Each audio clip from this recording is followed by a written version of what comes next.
Murray Hill Institute. Tonight's program on getting what you're worth, pay, promotion, and knowing your value. And we are very, very happy to welcome not one, but two speakers this evening. First, I'd like to introduce another thing before we begin. I want to tell everyone here, especially invite our mentees and our former mentees to come to a very new program we have called MHI Connect. And this is a new network that fosters business and personal advancement, peer support, mentoring, along with very good friendships. So for more information, we invite you to come onto our website and see more about it. It's very new and we're very excited to invite all of you. So now I'd like to start by introducing a mother-daughter duo tonight. And I'll introduce the mom first. We have had the pleasure of having Anne Brennan here before, but I want to tell you a little bit about her if you haven't met her yet. Anne is the founder and president of Brennan Executive Benefits, which is a Chicago area-based firm that specializes in executive benefits and succession planning. As a managing partner, Anne advises both public and private international corporate executives and top-tier boutique service firms. She has analyzed and negotiated and created incentive-based programs for executives across the board in multiple industries, including real estate and manufacturing and healthcare and tech and financial services. In addition, Anne has served as an advisor to partners at prestigious professional service provider firms. So I want to give a warm welcome to Anne. Thank you. And now I'd like to introduce her beautiful daughter, Claire. Privyet. Did I say that right? I was trying to say some other words in Russian, but that's the only one I could pronounce. So I'm sorry, Claire, but that's all I did. Claire is a Russian English editor at Playrix, which is a leading mobile game manufacturer with award-winning titles. I don't know, many of you may be familiar with some of them. Claire is going to tell us a little bit more about that. As she's worked and studied in Spain and Russia, and she has extensive experience navigating international professional environments, and she now negotiates contracts and raises in Russian in her current position. She has been a Fulbright ETA scholarship grant winner. She graduated from the University of Chicago with a BA in Russian languages and literature, has an MA from Middlebury College in Russian, and an MS from the King's College London in Russian politics and society. So without further ado, I want to welcome both ladies, and we'll begin now with Anne. Thank you. Thanks, everybody. We're happy to be here, and we're happy to share our comments and experiences in our topic tonight, which is performance, promotion, and pay, how to get what you deserve. Again, just a quick background. Thank you, Terry did a great job. I just want to say, I went into the insurance business in 1980, liberal arts major, didn't really have any business skills. So I was trained in the industry and started my own company in 1982. So I've been in the business for over 40 years. But we work primarily with companies in kind of the $20 million to $150 million space.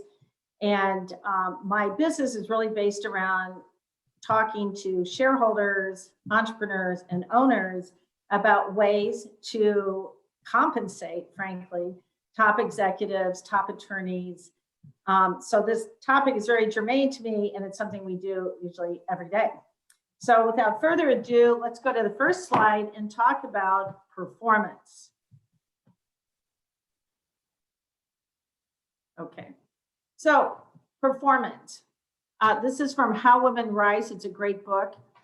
Speaking up about what you contribute and detailing why you're qualified does not make you self-centered or self-serving.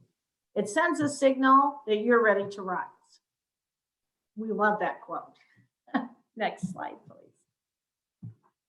So let's talk about what are your strengths when we're talking about performance.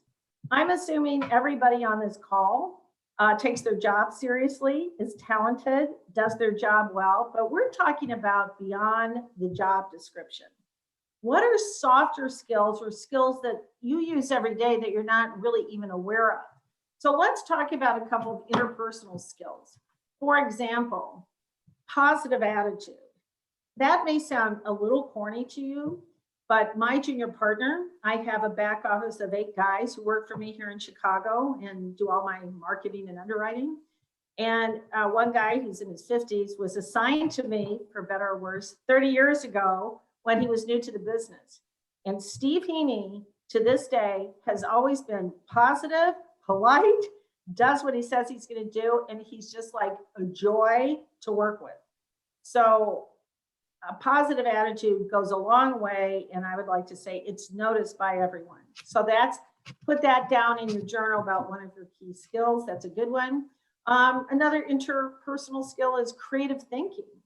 You're going to hear a little bit from Claire about this, but again, maybe you got a project done faster. Maybe it was more efficient. Maybe you had a better idea on how to brand the company. It doesn't have to be something grandiose, but just thinking outside the box and conveying that is very important. Another interpersonal skill, or let's go on other strengths, managing. So I see managing that goes hand in hand with leadership. So even if you're low on the totem pole or you're brand new in your job, you can always volunteer to lead a project. Maybe you could be the lead person on a phone call with a customer or an interdepartmental call. Maybe you're the one that is able to motivate and encourage others. These are soft skills, but boy, they're really needed. People appreciate that. Someone who knows how to get along with others, get the team going, get the job done. How about problem solving? One problem solving aspect could be, you get the production line to move faster, or you figure out the software glitch as you're developing new software. But I'm also talking about, what about negotiating with different people or difficult people? What about working with a team that's not functioning that well together? How can you hone your conflict resolution skills? I think all of these are things you want to think about and see how well you do them, because they all matter as you grow and take on more responsibilities in your career. And last but not least, communication. Well, obviously there's verbal communication. One warning I have to everyone as a senior executive is, if say or do, it's fine if you're having drinks after work, but when you're in a business environment, I would always try to be as professional as you can be. Particularly, I know there are a lot of young women here in sort of the man's world, or maybe you're in science or data, or there just really aren't still that many women in all of these jobs. So I would just be a little careful. And forms of verbal communication, we talk about customer service, we talk about the teams, we also talk about how you communicate with senior management. So again, I just be more mindful of these kinds of things.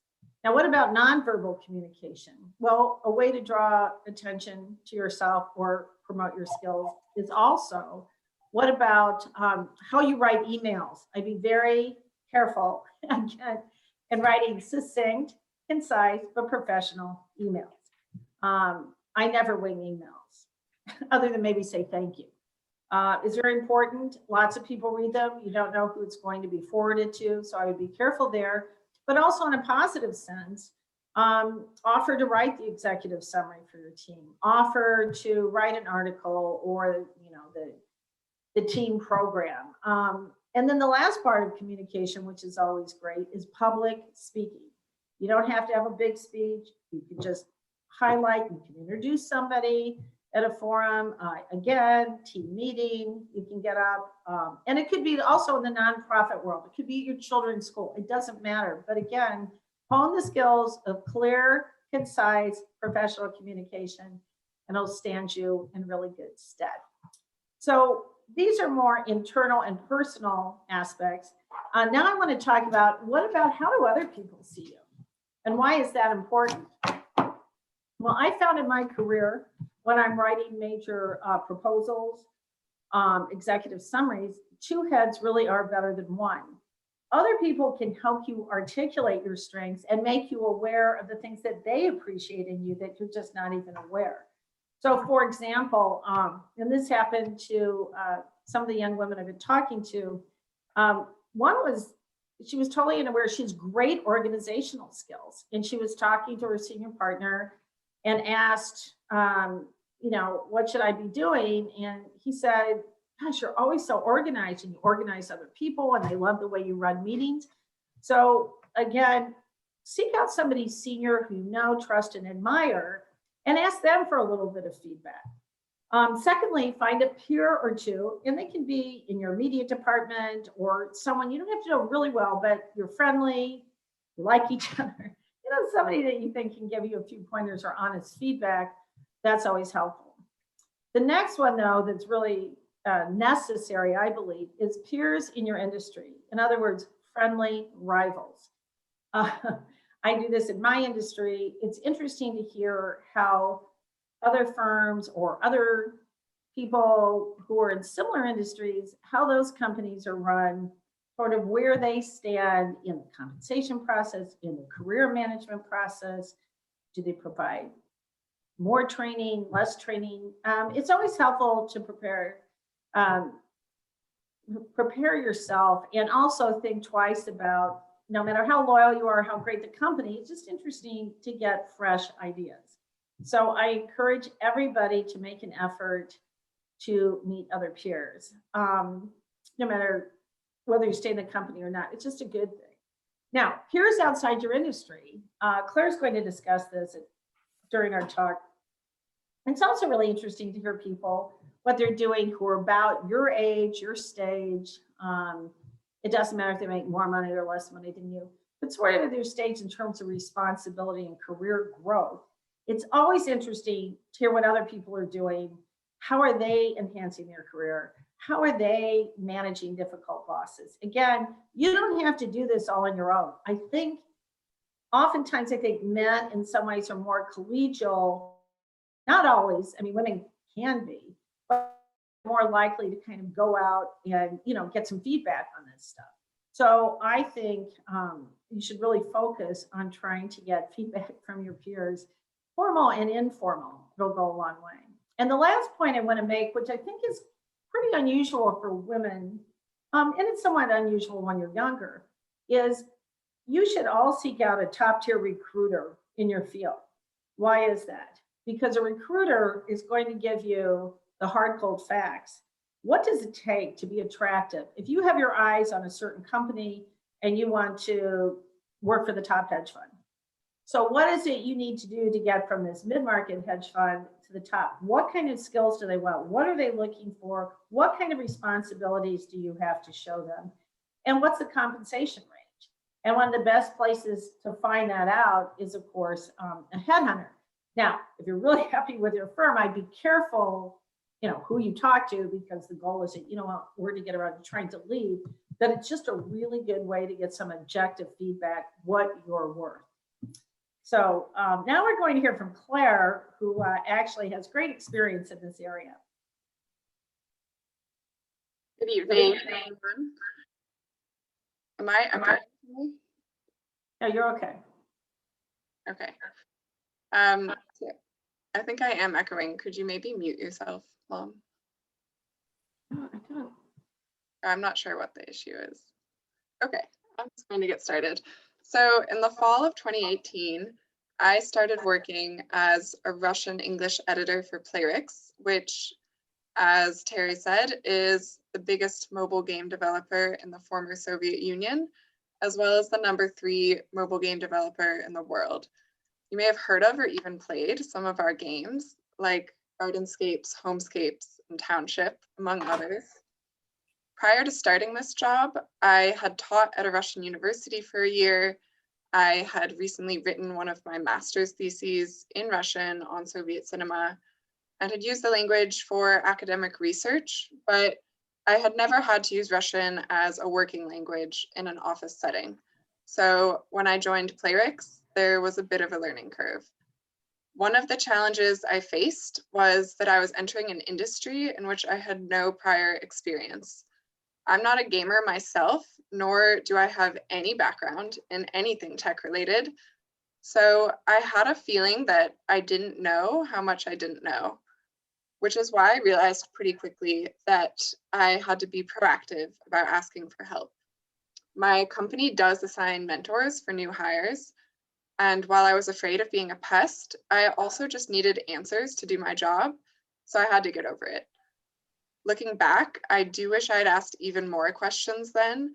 But as a result of those first few months that felt a bit like flailing, when we hired our next American editor, I made an effort to reach out to her and let her know that no questions were stupid questions. And it's better to just ask someone than to waste time trying to hunt down answers on your own. So not being shy about going to others for help and advice also helped me build a rapport with my boss and colleagues who I had never met in real life. At the time, I was their only US-based employee, while the rest of my colleagues were working together in Dublin, St. Petersburg, and other Russian and European cities. This mostly came about as a matter of necessity, since being fully remote means that all of my work communication takes place over messaging on Slack or Zoom calls. I made an effort to be friendly and ask people how they were doing, and engaged in more chit chat than I maybe would have in a physical office setting. But I think it all helped to break the ice, as well as show that I was making an effort to get comfortable in my fully remote position. So then we're going to go on to the second part of our talk about promoting yourself. You know, people are always making fun of women that we don't like to promote ourselves as much because we're always trying to help other people. But I think this is another great quote from How Women Rise. Start by articulating a vision of where you would like your job to take you, so you can give people a context for what you want in your future. Then prepare yourself to take advantage of any opportunities to share what you see. So my advice on this one, and I can't stress this enough, is seek out senior management for advice.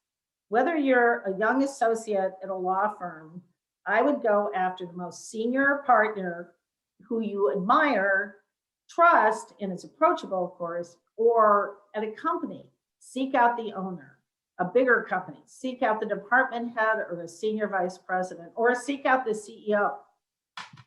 It's a little awkward, but you have no idea how much senior people like to help young people that show the initiative. And I have a great personal story on this front. So 2 years after I'd started my business, I was probably 31, and we cleared all of our life and disability business through an agency where the top man in the country was. His name was Henry Curtis. He was 48.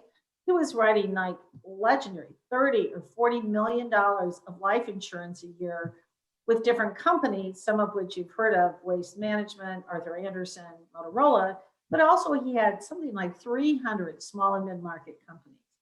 He was also extremely charismatic and very nice. And I was the only woman, by the way, in an agency of, 30 men. Not that that mattered per se, but anyway, I sought out his executive assistant, asked if I could take him out to lunch. A little awkward. She was very gracious and said, "Oh, I'd be happy to have lunch with you." He took me out to lunch, took me to his prominent business club. But one thing I can say, when you seek out senior management, I was very prepared. I mean, I knew exactly what we were going to talk about. I had a kind of a summary of my business, and I had very specific questions. I didn't want to waste his time. So I had very specific questions. And one was, what is the most efficient way to grow? And did he think any industries were more important than others? So he was very gracious. We had a great conversation. He answered all my questions. It was very encouraging. And at the end of the lunch, almost at the end, he said, I think with discipline and hard work, you will succeed in 5 to 7 years. That's just how long it really takes to really make it. So I was grateful.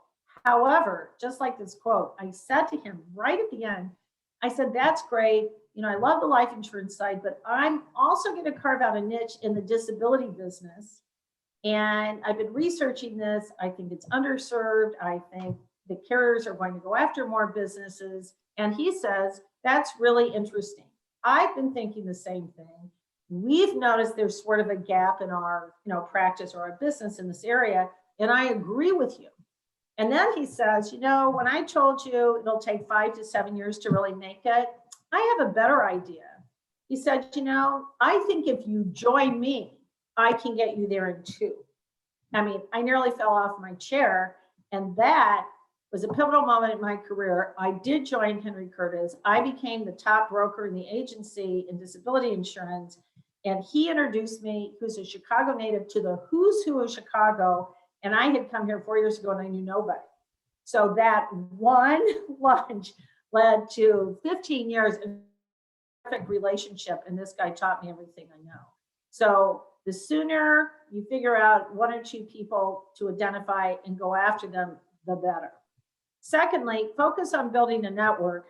And since we've got MH Connect, I encourage everybody to check that out, and we hope you'll join us. But I just want to mention one comment here about how you go about that. Again, I can't stress enough clarity of what you want and preparation. So when you go to any kind of network meeting, business meeting, you need to be able succinctly to say 4 things. Who you are, what do you do? You'd be surprised, but saying, oh, I'm in marketing for a big company. Well, I don't think that really conveys what you do. I'm a marketing manager with a team of 20 in industrial solvents. I mean, give them a little more information succinctly so they get a better sense of who you are. And then this is key. Why are you there? You're probably there. You can say, I'm here to meet other peers, to get an idea of what other people are doing, or whatever you want to say, but be succinct. And then this is the key too. And my mentor, Henry Curtis, taught me this. One of his famous quotes to me was, I said, how do you spend your time? He looked right at me and said, I spend 50% of my time getting business for myself, and I spend 50% of my time getting business and helping my clients. And I'll never forget that. And he was true to his word. So you want to also be a resource to them. And so the way to build a network is to be helpful to other people, and you want to understand what they do as well. So I think that's my best advice on promoting yourself.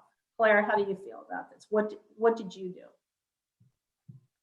So there are a couple things I've done in my current role to help promote myself and gain visibility, and also take on the responsibilities that I want.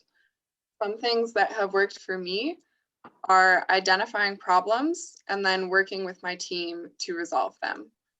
So I recently overhauled and streamlined our internal feedback system for our in-house translators to provide more product-focused rather than linguistic-focused feedback, which has ended up saving both editors and translators hours each week and is proving to be much more effective than our old approach. I've also been working to expand my sphere of influence. For example, I noticed the quality of our external translation agencies was lower than desired, so I asked to get involved in the hiring and vetting process. And now my managers will pretty much hire or reject agencies based on my recommendations. I've also learned to be persistent and stay focused on my goals. In addition to working with all the narrative and interface content for our games, I was interested in getting more involved in the PR and marketing side of things as well. So I kept asking to work more with PR and other public-facing texts like our company website and our social media platforms. And now I'm helping write the new English version of our website. And I get to advise on interviews with the company founders and other senior management before they go out for publication, which isn't to say that I get everything I ask for right away. It took me a couple months of voicing my interest to actually be added to these teams. But now that I've made it clear I care about this work and can do it well, I'm one of the first people they turn to for it. So persistence pays off. So our final topic, we get to pay. You've been tracking your performance inside and outside of the company. You've learned how to promote yourself, being articulate, concise, and prepared. So now it's striking the extent to which women allow success to be defined for them. Again, from How Women Rise. So I'm going to just comment briefly on two areas. One is compensation. We all think of base salary, and we've already discussed range for your industry and your company. But there are other components of compensation. And when you're speaking with management, I would use the term incentive compensation. If you're looking for a new job, what is your incentive compensation package? Well, what are some of those terms? Well, one is a bonus. Is there a performance bonus? Do we get an earnings bonus at the company? Understand what that is. A different form of bonus, you normally think of a bonus as being paid out. However, the flip side is called deferred compensation. Maybe you've had a great year if you reach your sales goals and your company says, oh yes, we have a policy. We're going to defer 10% of your compensation. We're keeping it in the company so you don't have to pay taxes, but we'll have an agreement with you that as long as you stay with us and perform in 10 years, you'll have an extra $500,000. This is one of the things we do, so it's good to know. If you're in a public company or a rapidly growing private company that's likely to go public, you might want to ask about stock options, stock appreciation rights, terms like phantom stock. Start getting yourself familiar with these kinds of things. And then, of course, there are other forms of compensation.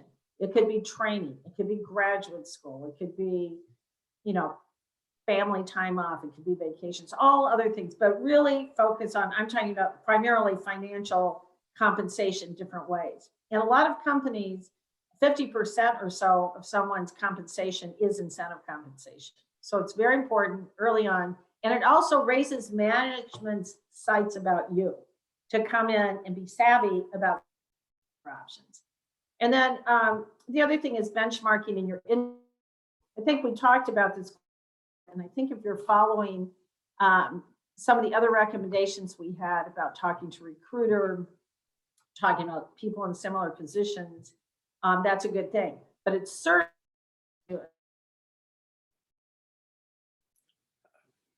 justify what you're worth. So Claire, I know you just had a successful negotiation, so tell us about that. Yes, so I recently had a salary review and I knew far in advance when it would be. So I spent about 2 months preparing for it. Not every day, of course, but it was something I was thinking about in the background for a long time. And I started reading this book, How Women Rise, that we've been citing throughout as part of my prep. But one of the first things I did when I started to prep was to talk to my female peers who are strong negotiators and ask them for tips. So my friend Molly works in cryptocurrency and is one of the best negotiators I know. She gave me a great piece of advice. I was worried that the raise I was going to ask for was too big, even though I knew I had the numbers and performance to justify it. And I asked if she thought I should knock off a couple percent just to be more reasonable. She told me to stop right there and not negotiate myself down. That's doing my manager's job for her. This turned out to be great advice since I asked for a significant raise and ultimately did get it. Another thing that helped me get this raise was that instead of my actual manager doing my salary review, this most recent time, it was a colleague who's transitioning to a managerial role. So we have a much better rapport since we work together more closely, and I felt much more comfortable expressing my concerns while also feeling confident enough to back up my demands. I will say that cultural differences do still trip me up sometimes, since in this recent salary review, I somehow forgot that Russians talk about salary on a monthly basis, whereas we Americans talk about salaries on an annual basis. So in this most recent talk, I thought I was being offered 4% less than what I had asked for. And I expressed that I wasn't fully satisfied with that number. Afterwards, I realized my mistake and that I had been hearing an annual raise while my manager was talking about a monthly raise. And while I was excited to get that raise, I was also somewhat embarrassed that I had forgotten about that pretty key difference. And I didn't want management to think that they had given me exactly what I asked for, and I still wasn't happy. So I wrote to my colleague who did the review and explained, made a joke about how good it is I work with language and not numbers, and thanked her for going to bat for me and getting this raise. And she was understanding and said everything would be provided in written format in the future as well, just to clear up any potential misunderstandings.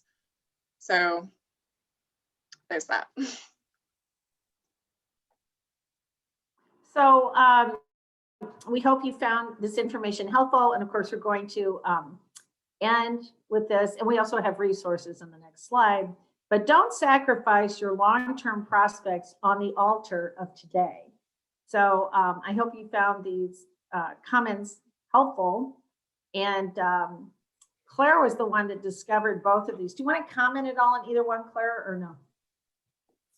Sure. I thought How Women Rise was really helpful, maybe more for younger women who are more towards the start of their career. It's primarily about habits that are potentially getting in your way as you try to rise, which I just felt was a really useful way of reframing some behaviors that I recognized in myself.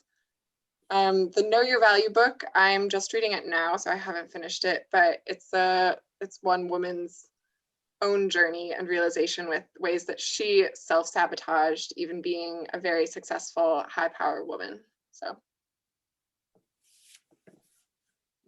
That's it. Thank you. So thank you both very much for your presentation. And we want to go now to some questions. If you want to type them up in the chat, I'll just ask them. And Anne and Claire will decide, they'll pass off questions to each one. But if you'd like to do that, you may go ahead and start chatting away. But Anne, did you have a question, or were you given a question that you want to comment further on, or would you like to go?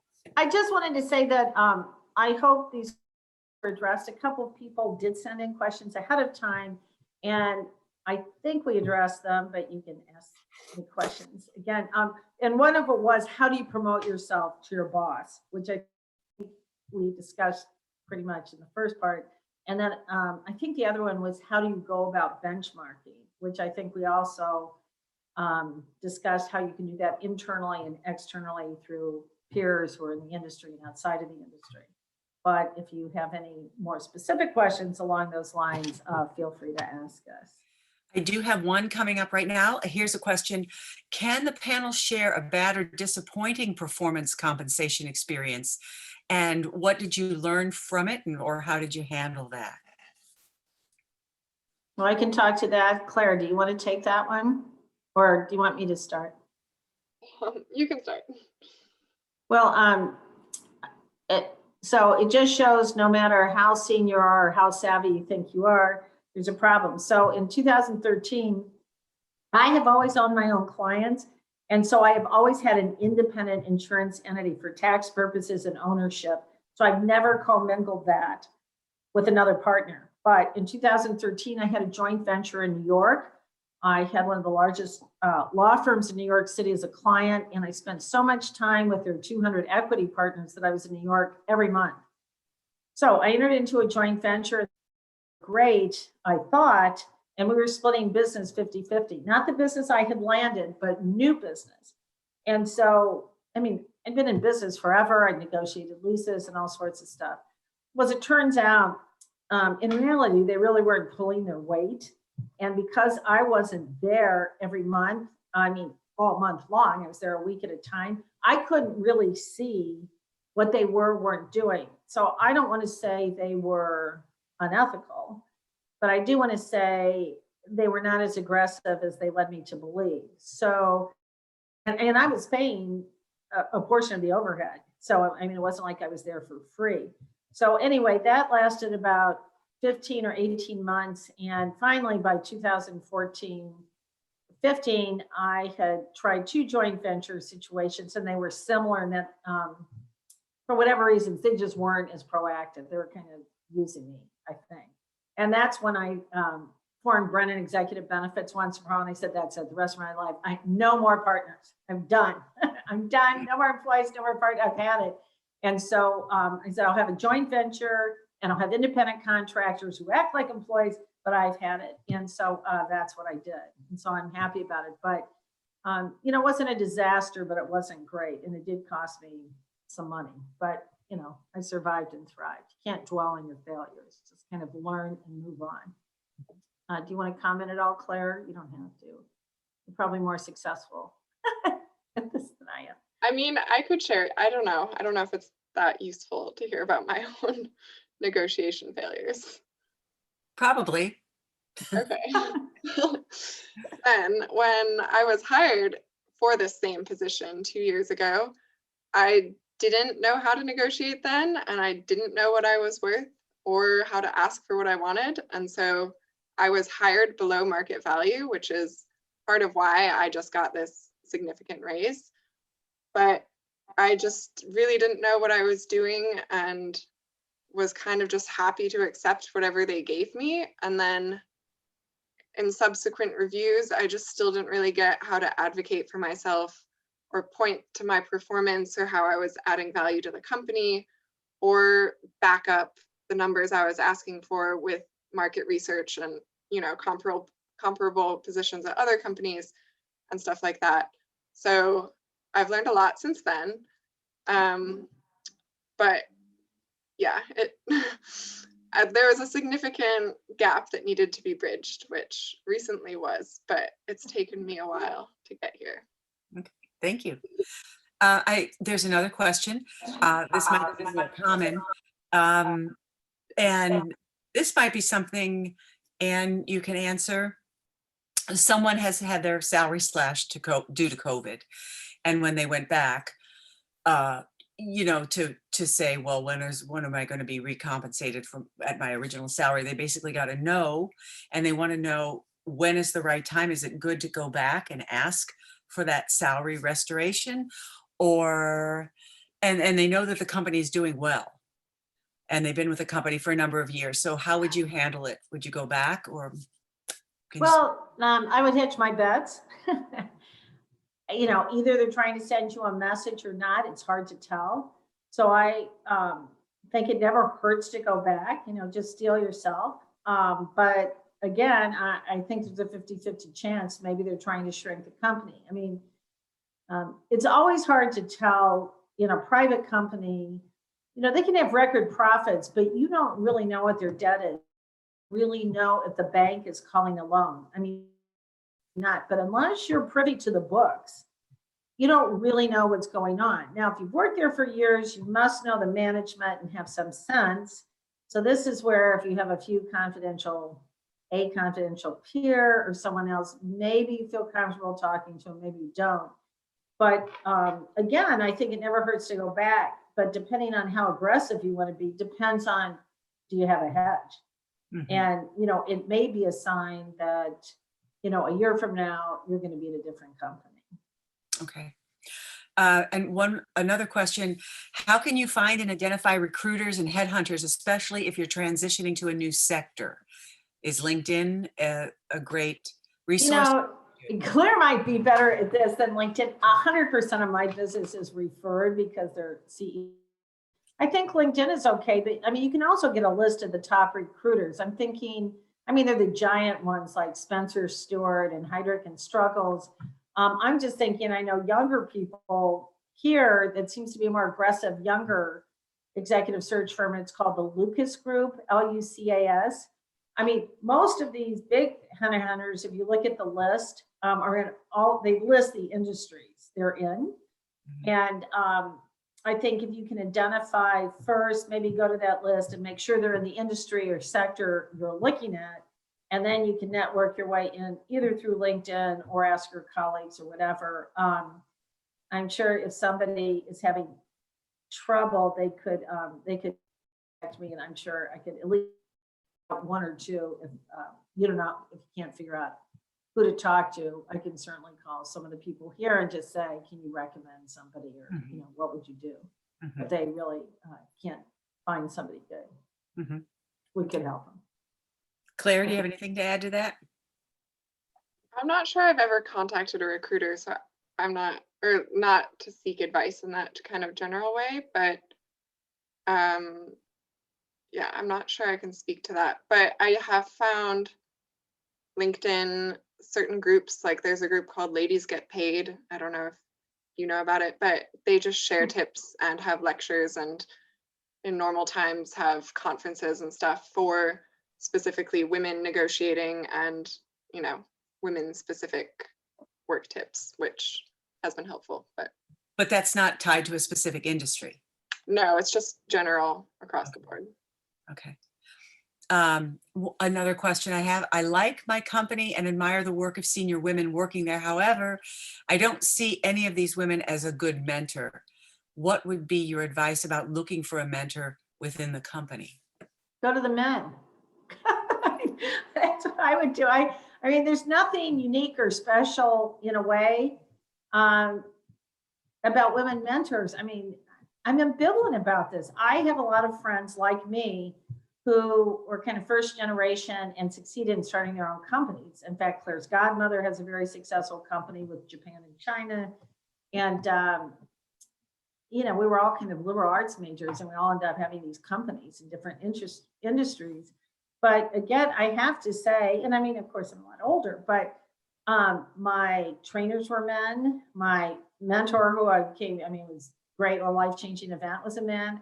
All the younger guys are men. Now, some of that's my industry. It's nothing, you know, against women, they're not good, but I have never in 40 years in executive benefits competed against another woman, ever. So I'm in the world of men for whatever reasons. And a lot of the companies, because they're bigger, not all, but I'd say maybe 10 to 20% are women owned, but the bigger ones tend to be male owned. So I wouldn't really worry too much about male or female, generally speaking. And, you know, probably the best of both worlds is that maybe there's a solution that you find a woman mentor outside of your company, because that's helpful. But I would go to top guys inside the company. So I don't feel like there's anything special about men or women really when you're looking for good mentors. You're just looking for people that you've got rapport with, who are successful and that you respect. Thank you. So, yeah. I think I don't see any more questions popping up. So with that, I would just really love to thank you, Anne, and your daughter Claire for joining us tonight. And if anyone else has any questions, they can certainly send them in and we'll pass them to Anne or Claire. But again, just a housekeeping, please remember to join MHI Connect. It's going to be a great new program. And thank you, Claire. And thank you, Anne. And good night then. Yeah, thank you very much. It was great. Okay. Thank you. Thank Thank you. you. Bye. Bye.